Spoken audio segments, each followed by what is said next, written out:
Hello, my name is Brian Anthony. Thank you for joining us today. I look forward to your attention and to sharing with you a little bit about medical imaging devices, and systems that require data science, design, instrument design, and manufacturing. A little bit first about the ecosystem around MIT for human subjects research. MIT does not have a medical school. We have MIT Medical, where many of our students and faculty receive their healthcare, but we don't have a medical school. But we're surrounded by many hospitals and many academic medical centers: MGH, Mass General Hospital, Tufts, Boston Medical, Children's Hospital. All of these academic and clinical care centers are within a very short walk or a bike ride from where MIT is located. And drilling even closer to home around MIT and Kendall Square, where MIT is the yellow buildings, we're surrounded by energy and biotech, pharma, and a vibrant medtech ecosystem. These two attributes, the medical ecosystem and this exciting ecosystem of entrepreneurship and innovation and connection to large and small companies, helps to drive many of the opportunities to identify unique needs in clinical care, and some of the technology solutions that we're able to bring to bear. So today I would like to share with you 3 or 4 different examples in the space of imaging that are enabled by this ecosystem and by the identification of some unique needs. The first need that I'll share with you is prosthetic fitting. The need for somebody wearing a prosthetic, whether it's a high-end prosthetic with a lot of electromechanical components or a more simple prosthetic, the quality of fit, the quality of how well a device attaches to your body is critical to your comfort, to how well the prosthetic performs for you. There's a challenge right now. You know, if you're wearing an uncomfortable shoe, you get blisters, and you don't want to wear that shoe. And you spend a lot of time finding the right fit, finding the right shoe. Well, in this case, for a prosthetic, you need a tighter fit than a shoe. And the way that that tight coupling, that socket, is established now, it's made by hand largely. They'll take a plaster cast of the residual limb. The prostheticist, that practicing clinician that knows how to make these prosthetics, will modify by hand after palpation and working with the individual, and then they'll fabricate the socket. Now, as you can imagine, this process is time consuming. It's highly artisanal. There's a lot of sort of tricks of the trade and practice and feel that you get associated with interacting with the patient, doing this hand modification.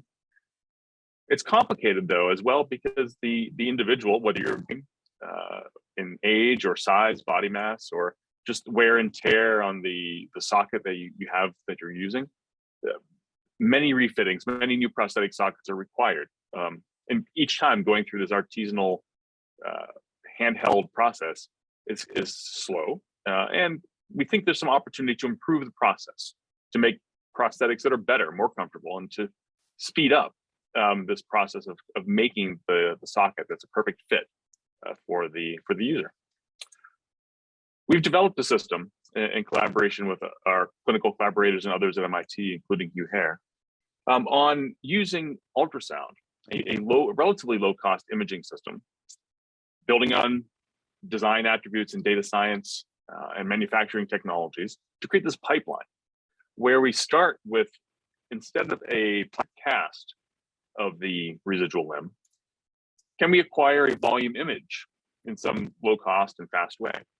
From that image, how do we then extract the relevant properties of the individual, the geometry, maybe the tissue stiffnesses, have a model of the residual limb, and then fabricate a perfect mechanical impedance match, a perfect socket to match that residual limb, that patient's very specific residual limb. So how do we approach this? So we've designed using commercially available, clinically standard of care imaging devices. This is a GE imager sitting here in a large rack, in a large cart. And then that is you can see a cable connected to it. And that cable is connected to an ultrasound probe. And that probe is sitting in a tank of water. And in that tank, there is some moving components. This ultrasound probe, as you will see, is flown or on a mechanical rail, is positioned around in a other way around the residual limb that's going to be submerged in this tank. The probe goes around and up and down. And so we want to use this system. We've designed this system to be able to, in a comfortable and cost-effective way, acquire ultrasound images at multiple orientations and positions around the patient. Now, just some notes on trade-offs. We could have designed an imaging system that had, instead of a singular array, a singular probe that's mechanically scanned, as you'll see, we could design a full constellation of ultrasound elements that are in the entire 3D space of this tank. And we wouldn't have any mechanical scanning. That would be very expensive, though. The number of elements, the size of that array would be very complex, and that's not commercially available. So we want to use this relatively cost-effective commercial solution, but then also we want the patient to be comfortable. The trade-off, since it does take some time to scan, is we could constrain the patient so they would have no motion, so they wouldn't be moving, so we wouldn't have to worry about how we stitch these in together. But that's not comfortable for the patient. So we allow the patient to be unconstrained as they're being imaged, try to hold still, but not be constrained. So to monitor how the patient moves, we add additional sensors, in this case, a camera in the bottom of the tank that looks at the residual limb and estimates where the limb is as the patient is being imaged. These pieces together, this is just an alternative view, gives us the data, both the ultrasound data and the positional data coming from the camera, to be able to, as you'll see, create a volume image of the limb. This video is one of our test subjects.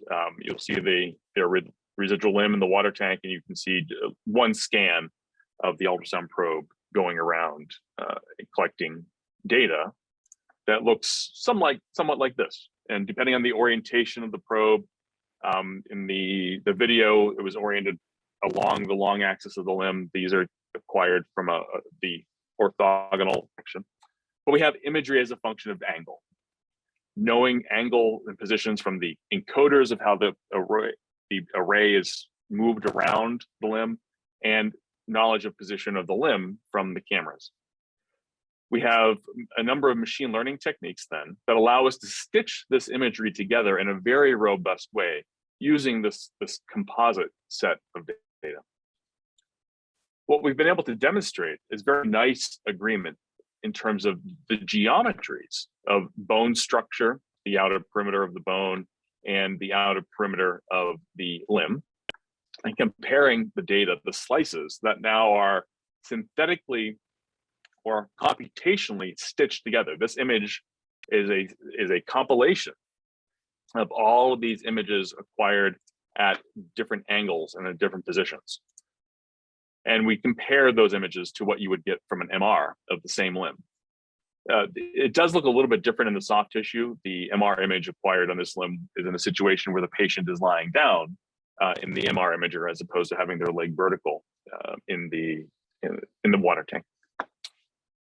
It's not sufficient to have singular slices. We also have entire volumes. So this is just representative sort of XY and XZ slices of the limb.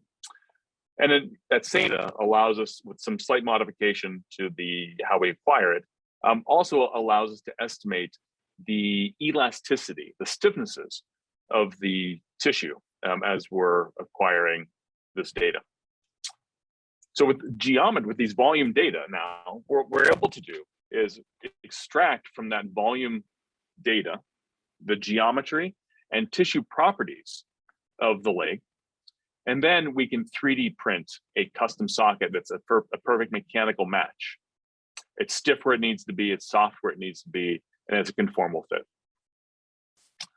To validate how well this sort of more automated design works, we compare it to an artisanal, a professional's design socket in a specific way. What you would like to have happen during one full gait cycle of the patient wearing a residual or wearing a prosthetic, you would like to have uniform loading of the shoe, of the socket on the leg, and not have periodic hotspots or places where the pressure is going up and down. So what you'd like to see is during one full gait cycle, if you put strain sensors, pressure sensors on the inside of the socket and measure the amount of pressure while you're taking a step or one full step, what we're able to demonstrate, at least in small studies, is that the socket that we've designed with our ultrasound imaging flow is able to uniformly balance out the pressure that's applied during that gait cycle, as opposed to having hot spots, having places where the pressure goes up and pressure goes down while you're walking. Now, that's one unique sort of need where we have a need for prosthetic fitting. Now, if we expand the need a little bit larger and say, what should we be doing? What are the needs in limb health?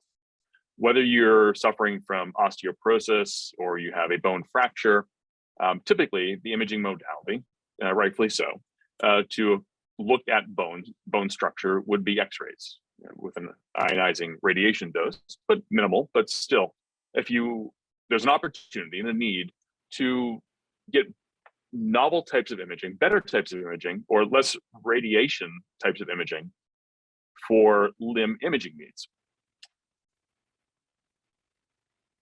What's shown here is a slightly different tank, and certainly this beef shank that's shown in this tank is not it's a beef shank. It's animal tissue, but here it's representing sort of a cross-sectional slice of a limb. And the broader imaging need is looking at osteoporosis, certainly prosthetic fitting, bone health, bone fractures, or muscle health. And when we think about medical and clinical imaging, what do we want to know from an imaging modality? We would like to be able to see the soft tissue if there are problems with the muscle or the fascia. We'd like to see the hard tissue, the bone. And even better, it'd be nice if we could see inside of the bone, see the bone marrow. Borrowing from seismic imaging, we've continued this theme of an ultrasound imaging tank, where instead of just acquiring data in pulse echo mode as we take a probe around, this tank allows us to acquire data in through transmission, as waves not only pulse echo from a surface, but transmit and then receive on the other side of the limb as they propagate through. And we're also able to, surprisingly, potentially, with some relatively low frequency in the order of sub 1 megahertz, get sound into the bone. So with a transducer on one side of the limb, or the beef shank in this case, and a receiver on the other, we can get sound through. So the approach that I just want to share with you is we'll acquire data now, these through transmission ways of transmitters and receivers all around the limb, and use full waveform inversion, which is a physics-based model of wave propagation. The data that we acquire, this tank you can see now has two mechanical elements, here not shown with a beef shank in the tank, but just a phantom. But each of these elements, each of these arrays, this one and this one, can move independently. And so we'll acquire sort of very dense data. We'll have the receiver or transmitter at one location, and the receiver will move all the way around and then shift and then do that again and again. This is the raw data that you see. We take all this data, and what we've recently been able to demonstrate in this paper that's quantitative sound speed imaging of cortical bone and soft tissue, which was just accepted late last year. What we're able to demonstrate now, though, is that we can get some phenomenal high resolution sound speed images with this data, borrowing from the approaches where you use seismic imaging to characterize oil fields and finding natural gas. What's shown here on a simulated data set first is if we sort of model a system where we know true sound speed, with the synthetic data of how this tomography tank operates, we're able to, over a long computing time, take that raw data that looks something like this, but now it's multiple sets of this raw data acquired at different angles and positions and orientations, and solve a repeated physics problem to learn or to model the map of the speed of sound. So different tissues, this is a map that not only shows the structure, but the different colors here. The white corresponds to a very high speed of sound. The dark corresponds to a lower speed of sound. That speed of sound is a function of the density and the bulk modulus of the material. So a speed of sound map, a speed of sound image, gives us a unique view into the properties, the speed of sound properties, which are related to many other mechanical properties, the density, bulk modulus, for example. And so we're able to see in that speed of sound map, in this, after it's taken 3 hours to take all that data and crunch it into an image, we're able to see muscle fascia, we're able to see bone boundaries, we're able to see inside of the bone marrow. This is on the simulated data set, and the same thing here, just showing it on a beef shank. We're in the process of doing a human study to do this on humans, or this type of imaging on humans. What's also unique about this is that because of the multiple angles and positions with which we are collecting this data, we're able to achieve a resolution, a super resolved resolution. When you think about sampling theory, or we think about sort of a Nyquist theory or imaging in general, the smallest feature that in general you should be able to resolve to first order is the wavelength of the energy that you're using to image. But if I acquire lots of redundant data and have position information that is sub-wavelength, I can actually super resolve my data and get resolution that breaks that sort of that first intuitive thinking of what you might be able to do with a particular wavelength of speed of sound. So what we're seeing here is a left-right comparison of just exploring that ability to get an enhanced resolution. Okay. So far, we have a tank that allows us to solve some unique needs in prosthetic fitting, a modified tank with a lot of physics-based modeling that provides a pathway by which we can create images that show both soft tissue, hard tissue, speeds of sound, the structure and the speed of sound, but it takes a long time to collect all that data, and takes a long time to iteratively run this numerical physics-based model to develop sort of to learn, to compute the map using a physics model. The observations are.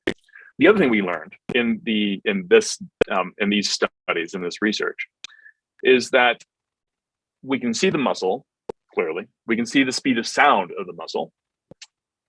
If muscle changes its activation, if it tenses, we've observed that the speed of sound changes.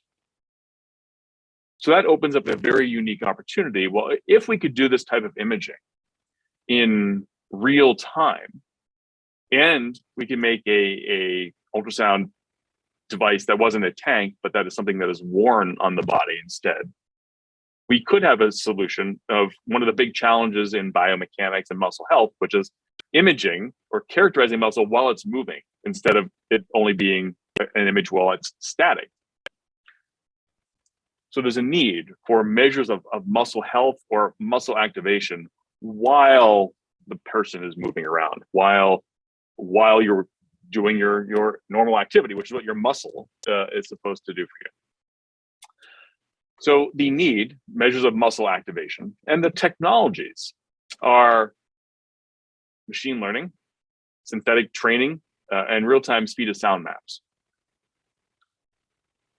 The need, unlike where we have a limb in a tank, the need here is to do this type of imaging in real time. Well, how do we do real time? I told you it took 3 hours on multiple cores to take all of that tomography data and run it through a physics model, and use that physics model to then predict what the speed of sound map needed to be to explain all of those observations.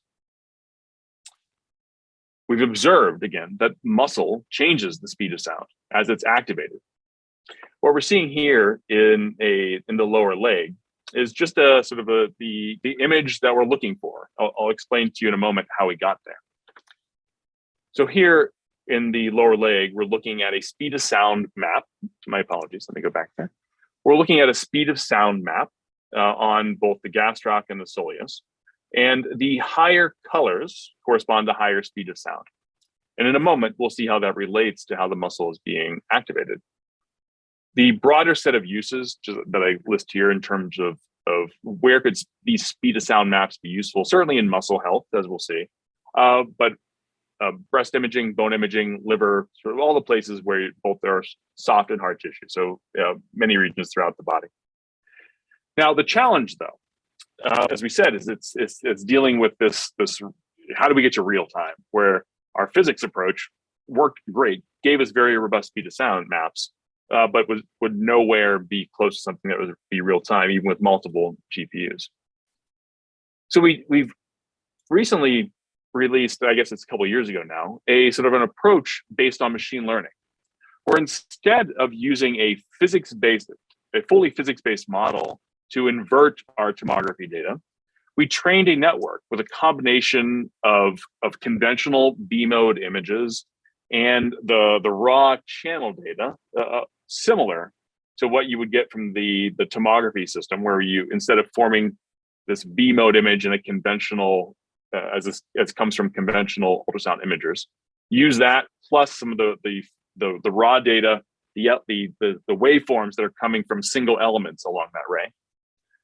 But don't use a physics-based model. Don't use a sort of how waves actually propagate. Let's teach a network how waves propagate with some examples of these maps, the conventional B-mode images and the channel data.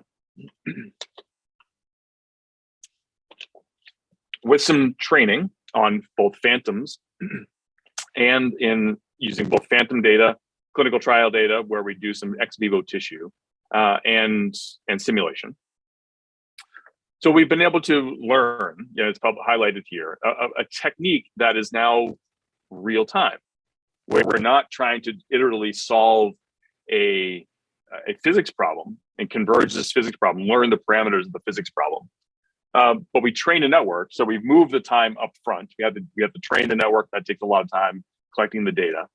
But in this paper, we're focused on not yet the benefit of the real time, but here just demonstrating that we're able to get speed of sound maps of, in this case, both on the neck, around the thyroids, and in the lower leg.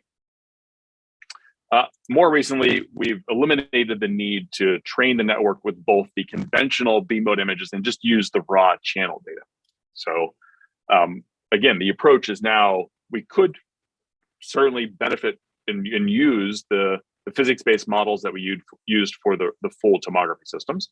But to take the extreme, we'll teach a network based on the raw channel data how to construct speed of sound maps. And now that's after you've done the training, it's a very sort of input-output system that takes that data and outputs colors of a map that correspond to muscle activation. Now, the exciting clinical sort of demonstration is this is a pretty standard physical therapy sort of maneuver where you have an individual standing on their toes and they do a squat. And during that squatting process, the activation is going to move between the gastroc and the soleus. So as you're going from standing to squatting and squatting back to standing while standing on your toes, there's a very sort of standard way, but with which the gastroc and the soleus muscles become activated. So we have an ultrasound system attached now to the lower leg of an individual doing these squats. And we want to observe, we want to use this technique to measure the real-time speed of sound and to use it to differentiate how muscles are being activated. Here's one example of a healthy individual. The top row is the individual going from a standing position to the squatting position, and the bottom going from squatting back to standing. And what's highlighted here in the image from their lower leg, the upper region is where the gastroc is, and the lower region is where the soleus is. The red color corresponds to higher speed of sound, which corresponds to higher muscle activation. So we can clearly see as the subject is going from a standing position to a squatting position, how the activation moves from the gastroc to support their weight to the soleus as they squat, and then back up the other way as they go from the squatting back up to standing. So this is the sort of a very classical, physiologically sort of understood, sort of biomechanics understood sort of methodology by which loading is moving from one muscle to the next. In our first trials, this is a healthy individual. We thought we had recruited all healthy individuals. This is now just the healthy standing up the process again. But if we compare that to sort of our accidental diagnosis, the test subject that enrolled in our study, we didn't know that they had an abnormal, some nerve damage in their leg, which was later diagnosed after we alerted them or suggested they go see a caregiver after observing this data. But what we're seeing here is in a nerve damaged leg, during that standing procedure, there's minimal or no contraction shift, right? All the loading is on the muscle that is sort of connected via the nerves, as opposed to the soleus, which is sort of, I guess, as it turns out, missing some of the nerve connectivity. So it's an exciting area where we learned about how we can use speed of sound to characterize muscle activation in our tomography work, and then move that to something that required a very different computational framework to be able to construct those speed of sound maps, and now looking at it in real time to characterize muscle imaging, or to characterize muscle. The last thing that I want to share with you, and if you think back now on these several interesting examples where using a combination of data science and manufacturing and design, we are addressing unique clinical needs in limb health and medical imaging.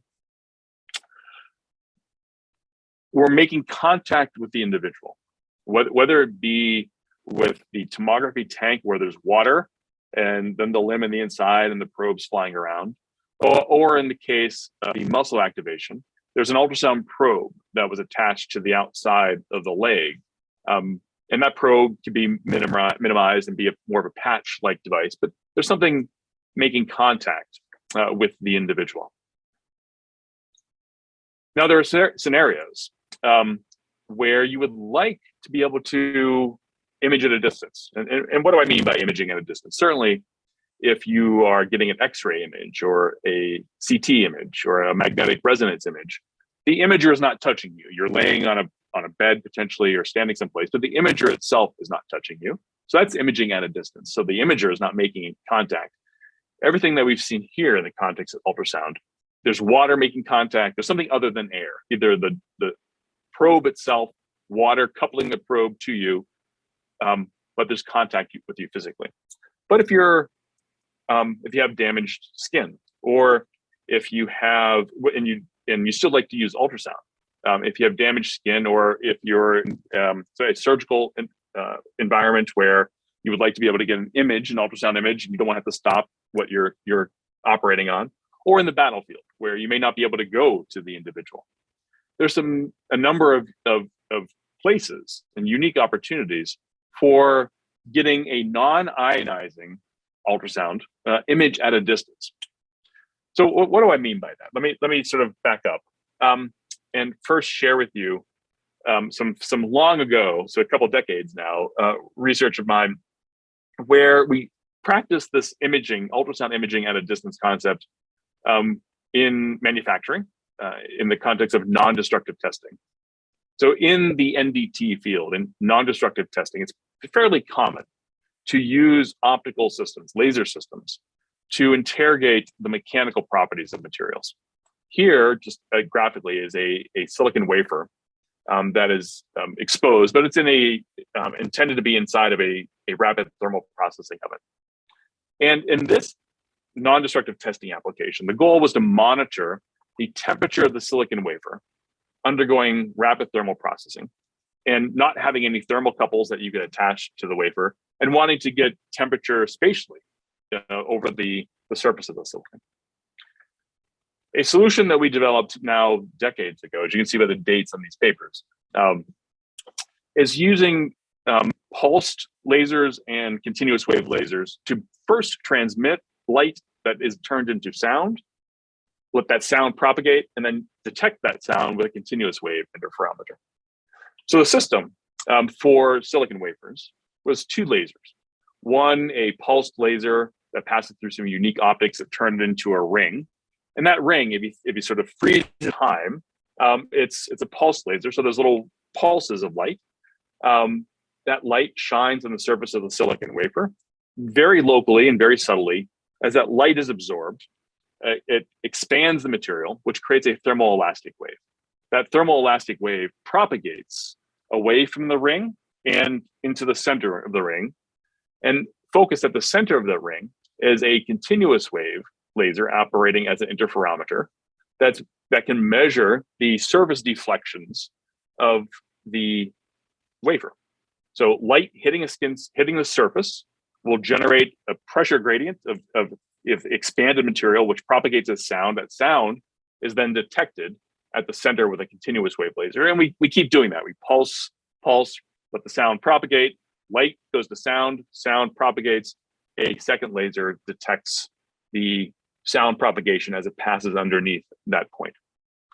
And in these papers, we sort of develop the models and approaches to take that series of waveforms and to estimate the elastic properties of the medium that the sound propagated through and the thickness.